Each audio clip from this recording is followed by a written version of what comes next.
Welcome to Canines for America. My name is Ryan, and today we're going to teach you and your dog how to find and recognize any odor.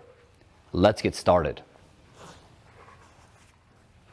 Good girl.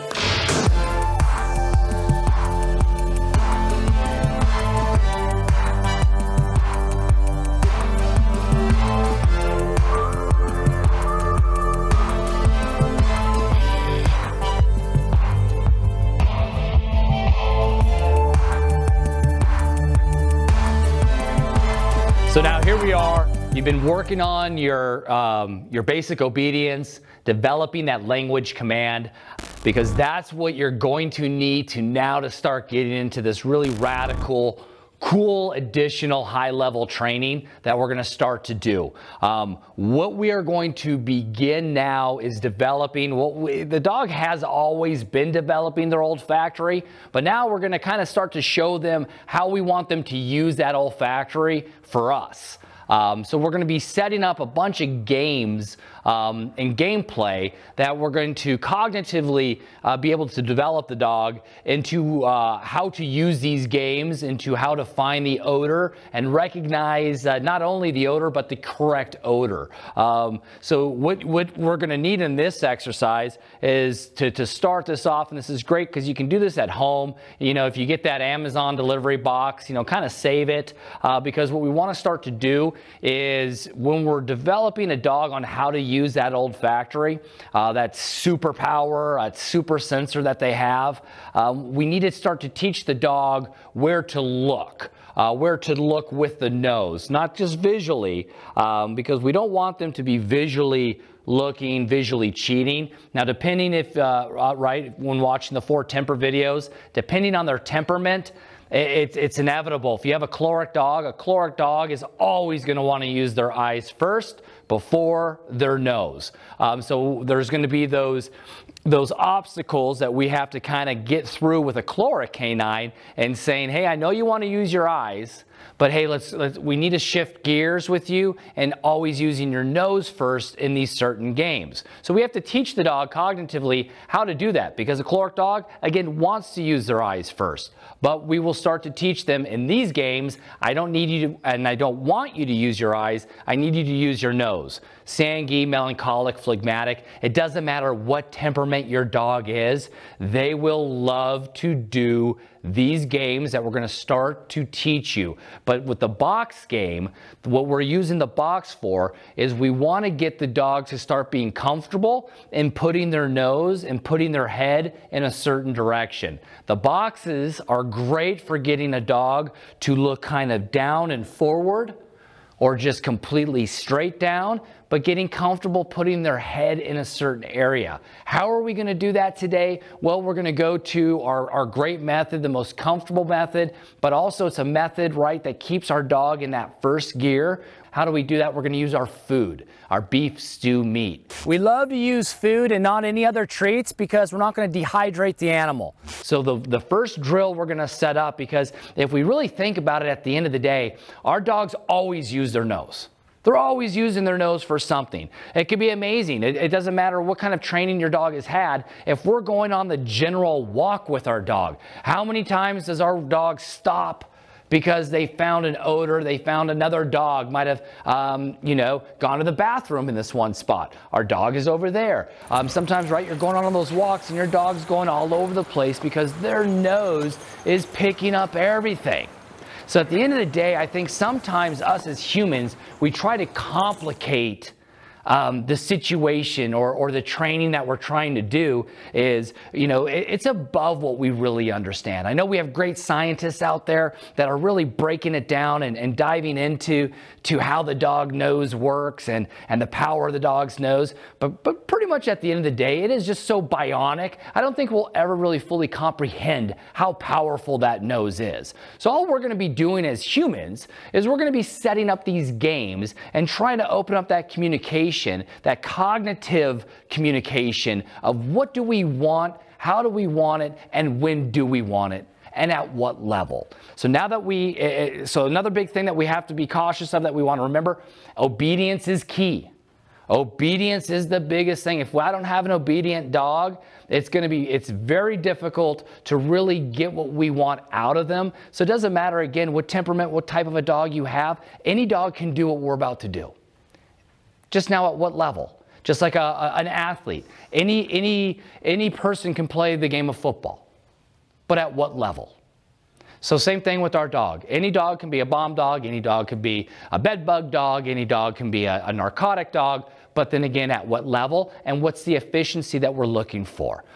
Okay, so now I have my beef stew meat and I have my cardboard box. This is great if you have a brand new puppy. This is something that I would start to do immediately. Getting your puppy very comfortable with the box, getting a dog that, isn't so very comfortable with getting, navigating boxes or any type of a structure that might be intimidating to them. So what I want to do is I'm just going to go ahead and I'm going to open up. I got some great beef stew meat here. Piper's going to enjoy this exercise a lot, eats better than I do. And I'm just going to take, let's say four pieces of food. Go ahead and go 5 actually. And I'm just going to throw them in the box. Okay? I'm going to go ahead and I'll put my food down. You can see Piper now is already kind of standing up ready to go. I'll just unhook her from my lead. Okay, I'll bring Piper in. Now I'm going to bring her into the game, and I want to start doing this right now, the very first part of the game. I want to kind of bring her in obedience and kind of like a same routine. Because every time I do this same little routine that we're going into finding something, it becomes kind of like her cue, her key. She starts to understand this over time because as I do repetitions over and over again of all these different games where we're using her olfactory, Piper will start to develop. Every time I do this routine, the next thing that I do is I go and I find something. So it's a great way to start to institute it now. So when you get to the higher level parts of this game, she understands. So I'll bring her, Piper, Foos, seats, good girl. And now I'm just going to pop the leash. I'm just going to watch her go right on in. Good girl. Eats her food. Awesome job, Piper. Good girl. That's it. Super simple. She's all done. I'll let her kind of smell around that box a little bit more. Great job, Piper. Piper, here. I'm going to come back in. Piper's all, I'm going to throw my meat. I'm going to kind of sprinkle it all different parts of the box. I'm going to go ahead and I'm going to fold this box up a little more. Okay, it's a little bit more of an obstacle, a little bit more challenging now, right? Super simple. I'm going to come back here. I'm going to get Miss Piper. I'm going to pop her off her lead. And again, I'm going to bring her in that same routine. Kind of a foos. I'm going to back her off. Oh, foos. Good girl. Seats. Good girl, right? Goes into her sit. Piper. Okay. Shoots in.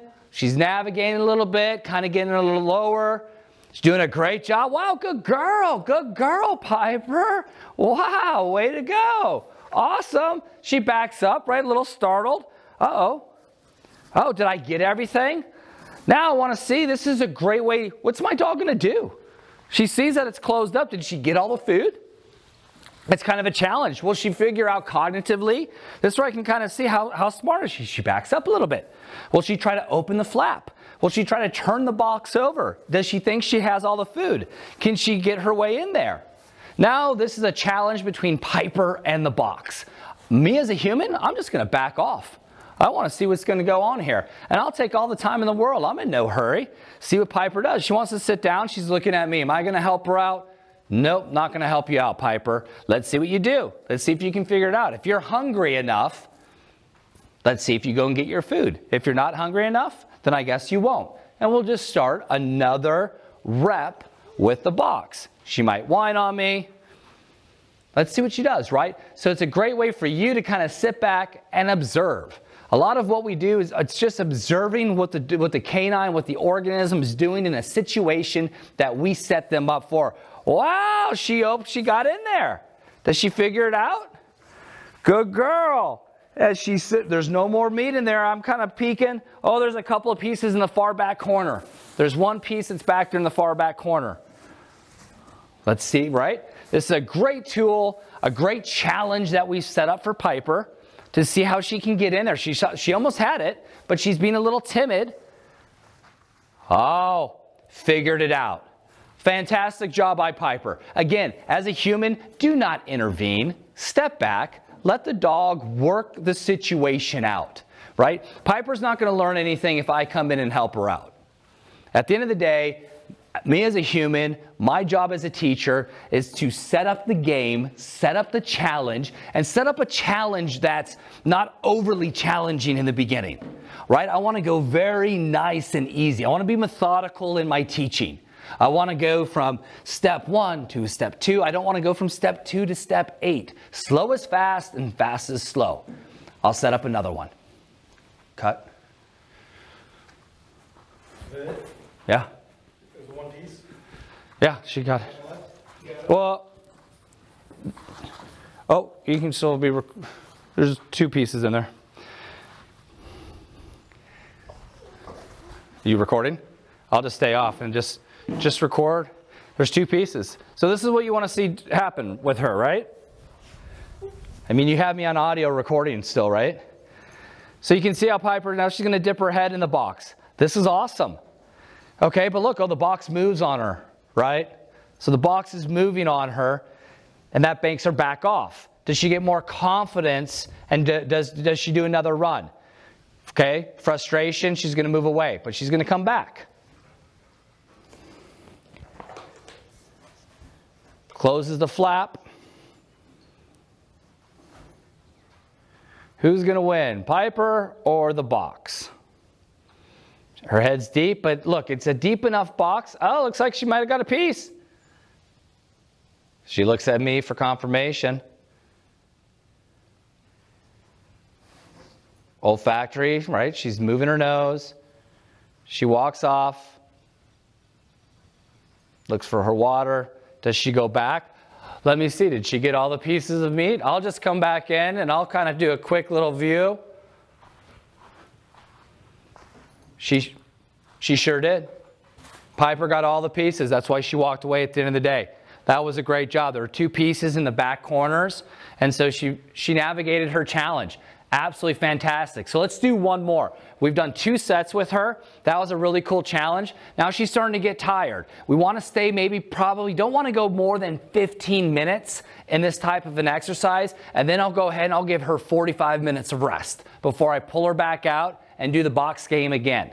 Okay, so about 15 minutes, depending on the age of your canine, depending on the sex of your canine, and its training to date is going to really dictate how long you play this game for. With Piper, I feel comfortable maybe going 15 minutes top with her. But let's go ahead and see. If I see that she's lost any type of interest in this next rep, then I'm just going to pull her off and call it a day and put her away for 45 minutes, and then I'll bring her back out. So let's go ahead and see what Piper's going to do. Piper, here. I'll bring her back in. Good girl. Okay, her recall was pretty quick. I'm going to leash her back up. I'm going to take a couple pieces of food. And what I'm going to do this time with Piper, I'm going to put the pieces of food, and then I'm going to go ahead and I'm going to close up the box. Okay?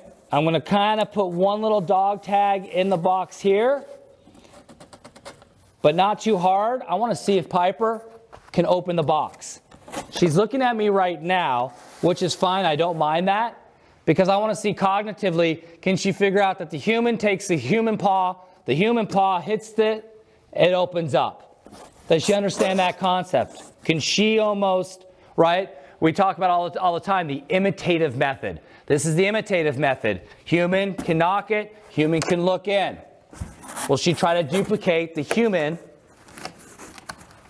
mannerism on this? Kind of take it, it's loose, she's able to win. I didn't make it too difficult. Same system. I'm going to pop her off her lead. Oh, sorry, Piper. Piper foos. Foos. Piper seats. Good girl. Okay. Wow. Good, Piper. Wow, good girl. Navigates into the box. Uses her immediate olfactory nose. Highly motivated. goes in and starts cleaning the house. There's a couple of pieces still in there. The flaps are kind of keeping her at bay a little bit. Will she be aggressive? So you'll see the chloric, when we bring in Bella, you'll see the chloric won't even care probably about some of those things. The Sangui melancholic is going to be a little bit more polite in their approach. Good girl, Piper. Hey, that's a good job. That's a good job. Come here. Good job, Piper. Awesome job teaching our Sangui K9 how to get comfortable with the challenge of a box. Cardboard box, that's all it is. This whole entire time she was using her olfactory, check that off the list, and then she was learning how to navigate kind of an obstacle of a box. So when we get more difficult eventually with our search game, she's going to be able to really find the odor that we're asking her to find.